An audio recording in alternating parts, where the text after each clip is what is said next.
its closest consideration, and so I commend the bill to the House. The question is that the motion be agreed to. Phil Twyford. Mr Speaker, Labor supports this bill to the Local Government and Environment Select Committee, as we do, sir, in almost all local bills that come to this House. And I want to acknowledge the member for Waitaki. Doing her job as a local MP, bringing this bill to the House on behalf of her constituents. It's appropriate, sir, that that local bills deal with matters like this, and we note that the Waitaki District Council has requested that the House help it by regularising the status of three pieces of land that the member for Waitaki has been outlining for us. The Council tells us that mistakes were made, clerical errors in the words of the member for Waitaki, and now they want Parliament to sort this problem out for us. I do note that another bill is still before this House, the Reserves and Other Lands Disposal Bill, that I think contains provisions that would do the job required for two of these blocks of land, but for some reason, since this government was elected in 2008, that bill has languished at the bottom of the order paper, and progress hasn't been made, and the poor member for Waitaki has been forced to bring this local bill to the House. Nevertheless, Labor supports this going to Select Committee, but I want to sound, sir, a note of concern about one of the three blocks of land that this bill deals with, that is reserve land, that is being vested in private interests, and is the subject of significant controversy and argument in Oamaru. And I think, sir, that deserves proper scrutiny and debate at Select Committee, and I will devote some of my remaining time to dealing with that issue, sir.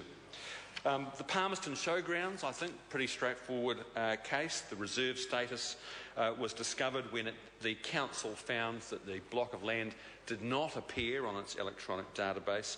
The council wants to sell it to the current lessees, and in fact thought it had sold it, and then found that it hadn't. It had only purported to sell it, but the land is still legally a reserve. The second block of land dealt with by this bill is at the north end of Oamaru, and the council tells us that a technical error had occurred when the status of the land was changed from recreational to commercial. As Jackie Dean told us, both Ngāi Tahu and DOC have expressed support for the changes in this bill, and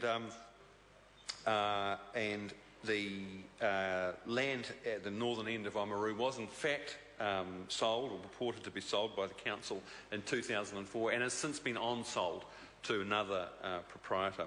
And this second block as well, sir, would have its reserve status revoked by this bill, and its title would be vested in the current proprietors.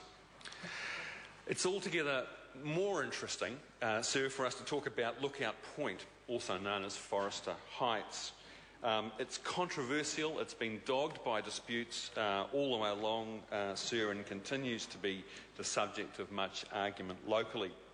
The council believes that a mistake was made in 1937. They discovered that apparent mistake in 2006. They say that the mistake was made after the land was originally set aside in 1885 by the government as endowment land, and as the member explained, the status in fact conferred on that land was reserve land, and what they want is for that reserve status to be revoked so the land can be sold and subdivided. Now, that idea has been contested vigorously by individuals and groups, including the Waitaki ratepayers and concerned citizens and the Friendly Bay Society, sir. They oppose changing the designation, and they maintain the land was always intended to be a reserve and should not be subdivided. And the chairman of the Ratepayers and Concerned Citizens, Mr Warren Crawford, told the Otago Daily Times earlier this year that the group continued to oppose the subdivision. It believed the land should be retained as a reserve and planted in native trees. So, sir, this is a classic case of land that some people, at least in the local community, believe is publicly owned land that should be preserved for the public good and maintained as a community asset. On the other hand, we've got the Waitaki District Council and presumably others in the community who believe that it was always intended to be developed for private use and private gain. And the land, sir, is going to be subdivided. It's a 5.8 hectare subdivision overlooking Oamaru Harbour, the town and the coast. $3 million in profits from the subdivision have been earmarked by the council to pay for a $10 million refurbishment of the Oamaru Opera House. So, as I said, it's been dogged by dispute. It's a matter of considerable controversy in the town, and we believe, sir, on this side of the House, that it's important that maybe the Select Committee should go to the Oamaru Opera House. So the reason why we think this deserves scrutiny, sir, is that when the National Party comes to this House with a bill that proposes to alienate public land and transfer it into private ownership, the alarm bells ring on this side of the House. Because, sir, the National Party has form on this issue.